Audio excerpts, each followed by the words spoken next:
Sodir etilgan har bir jinoyat uchun qonunlarimizda jazo muqarrar ekanligi belgilangan. Shu bilan birga ta'kidlash kerakki, qonunlarimizdagi oxirgi vaqtlarda insonparvarlik prinsiplari alohida o'rin tutib, qilmishidan chin ko'ngildan pushaymon bo'lgan shaxslarga nisbatan kechirimlilik siyosati olib borilmoqda. Navoiyda muqaddam jinoyat sodir etib, bugun jazo muddatini o'tayotgan va qilmishidan astoydil pushaymon bo'lib, tuzalish yo'liga o'tgan 5 nafar mahkum muddatidan avval shartli ravishda ozod etildi. Muxbirimiz Shiringul Asoyeva reportaji shu haqda. Sud majlisida ishda ko'rilishiga e'tirozlar yo'qmi? Radiolar. Marhamat, Shokirov, keling. Jinoyat ishlari bo'yicha Nurota tumani sudi sud zalidagi mana bu 5 nafar fuqarolarga qilgan qilmishi sabab jazo muddati tayinlangan edi. Ularga nisbatan tuman probatsiya bo'limi tomonidan sudga muhokama uchun berilgan taqdimnomaga ko'ra, ushbu mahkumlar o'z qilmishidan chin dildan pushaymonligi va hozirda tuzalish yo'liga o'tganligi, xulqidagi ijobiy o'zgarishlar ko'rsatilgan. Nurota tuman ichki ishlar organlari probatsiya guruhi katta inspektorining taqdimnomasi qanoatlantirilsin. Jinoyat ishlari bo'yicha Kanimex tuman sudining 2019-yil 17-sentyabrda tayinlanib o'talmagan 1 yil 5 oy 10 kun axloq tuzatishlari jazosidan muddatdan ilgari shartli ozod qilinsin. 24 yoshli Oybek Tursunovga sud zali u qadar begona emas. Sababi u bundan avval ham o'g'rilik jinoyatini sodir etib, aynan shu tartibda sudlangan.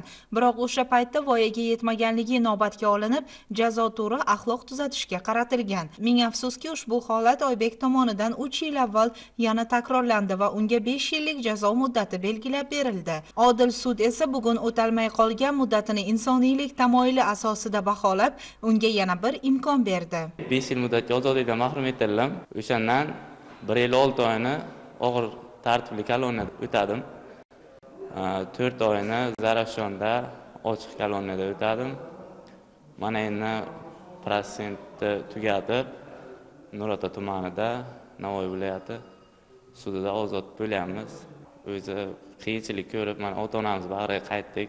Bundan buyog'iga o'zimiz jumsex ochganmiz hozir.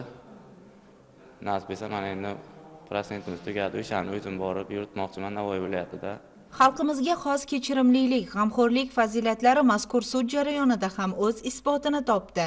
Aybdorlarga nisbatan qo'llanilgan hukm muddatidan oldin ularni ozod bo'lib, o'z erkiga ega bo'lishi, shu qatorda kelgusi hayotini to'g'ri yo'lga qo'yishiga zamin yaratadi. Endilikda ushbu imtiyozdan o'z o'rnida foydalanilsa, maqsadga muvofiq bo'lar edi. Muddatdan ilgari shartli ozod qilingan mahbuslarga nisbatan o'sha sud tomonidan o'sha ajrim e'lon qilingandan so'ng ularda o'sha ajrimga nisbatan shikoyat qilish huquqlari tushuntirildi. Undan tashqari o'sha o'talmay qolgan jazodan muddatdan ilgari ozod qilingandan keyingi ularda o'sha jamiyatda o'zini majburiyatlari, nimaga amal qilishi holati, agar o'sha muddatdan ilgari shartli ozod qilingan paytda yana bir qandaydir huquqbuzarlik yoki jinoyat sodir etilsa, ushbu jazoning shartligi bekor qilinishi tushuntirib o'tildi. Shiringul Asoyeva va Sevdir Sattorov Zamon informatsion dasturi uchun Navoiydan tayyorlandi. Ya'ni transport vositalarini boshqarishdan mahrum qilish jazosining o'talmagan 6 oy 23 kundan muddatdan shartli ozod qilindi.